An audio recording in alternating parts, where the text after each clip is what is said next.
살면서 낚시질을 한번 안 당해본 사람은 없겠죠. 역사에 길이 남을 낚시질을 시전한 사람들 여기 있습니다. 때는 2006년 2월 14일 서울 지하철 5호선 우장역 부근에 20대로 보이는 한 커플이 등장합니다. 지하철을 탄 승객들 앞에 선 커플 중 남성은 고아로 자라서 남들처럼 예식장에서 결혼식을 올릴 형편이 못 돼서 우리가 처음 만난 이 5호선에서 결혼식을 올리기로 했다면서 승객들에게 하객이 되어줄 것을 청합니다. 여성도 울먹이는 목소리로 혼인서약을 한 후에 그 자리에서 서로 반지를 끼워주면서 아름다운 포옹을 하죠. 승객들은 이 가난한 커플을 박수로 응원했고요. 어떤 승객은 격려의 메시지를 직접 전하기도 했죠. 동영상이 화제가 되면서 시민 사이에서는 고아 커플에게 신혼여행을 선물하자면서 모금운동도 펼쳤고요. 언론도 앞다퉈서 이를 보도했습니다. 하지만 실상은 낚시였죠. 가난한 커플의 지하철 5호선 결혼식은 한 대학교 연극 동아리 학생들의 게릴라 연극이었습니다.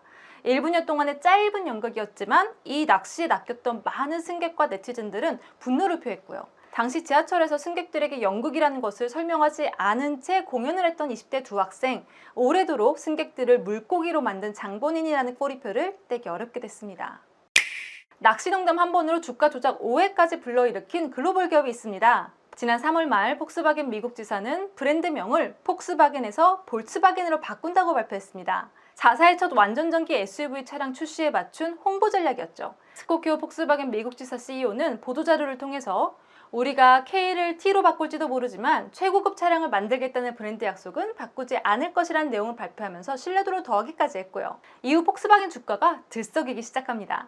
개명 보도자료가 나온 후에 유럽과 뉴욕 증시에서 주가가 동시에 급등했죠. 폭스바겐이 사명까지 바꾸면서 전기차 사업에 집중하겠다는 뜻으로 해석이 됐거든요. 하지만 실상은 만우절을 이용한 낚시였습니다. 사태가 심상치 않게 돌아가는 걸 느낀 독일 본사가 개명 계획은 없고 폭스바겐 신차의 미국 출시 홍보를 위한 만우절 거짓말이었다고 직접 밝혔지만 결국 이 일로 폭스바겐은 미국 증권거래위원회의 조사까지 받게 됐습니다. 무려 피부색으로 오랫동안 주변을 낚아온 사람들이 있습니다. 미국 조지 워싱턴대 역사학과의 제시카 크루거 교수는 자신이 백인임에도 불구하고 오랫동안 흑인 행세를 해왔다고 고백해서 충격을 안겼는데요. 실제 뿌리는 백인이자 유태인인데 북아프리카 출신 또는 미국에 뿌리를 둔 흑인이라고 주변을 속여왔다는 거였죠.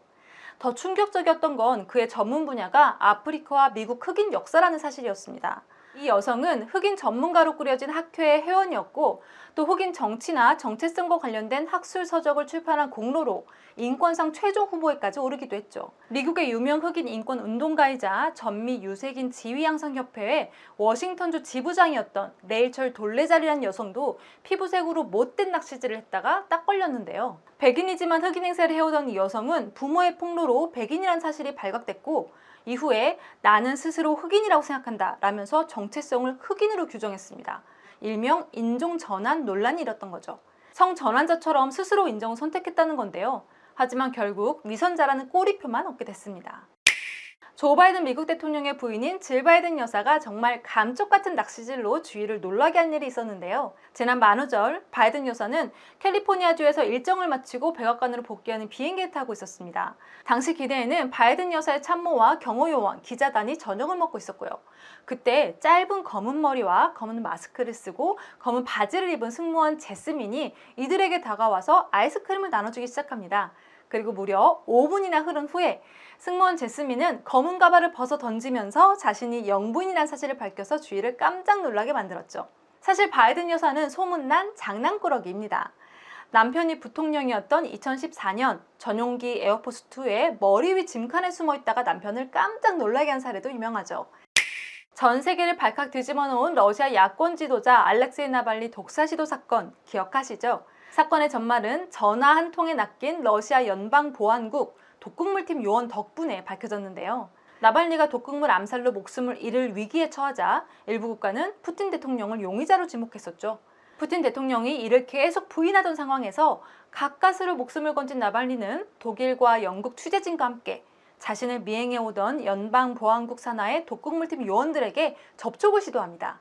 그리고 이 중 한 요원이 자신을 푸틴 쪽 사람이라고 속인 나발리에게 제대로 낚이고 말았죠. 나발리의 거짓말에 속은 요원이 암살 과정에 대해서 모두 털어놓은 겁니다. 심지어 이 요원은 우리 팀은 나발리의 암살이 실패할 것이라고 예상하지 못했다. 모든 것이 잘못됐다고 확신한다라면서 TMI의 자백까지 늘어났죠. 하지만 푸틴 대통령은 해당 영상과 내용이 모두 속임수라고 일축했고 자신에 대한 암살 시도 전말까지 모두 밝혀낸 나발리는 여전히 감옥에 수감되어 있습니다.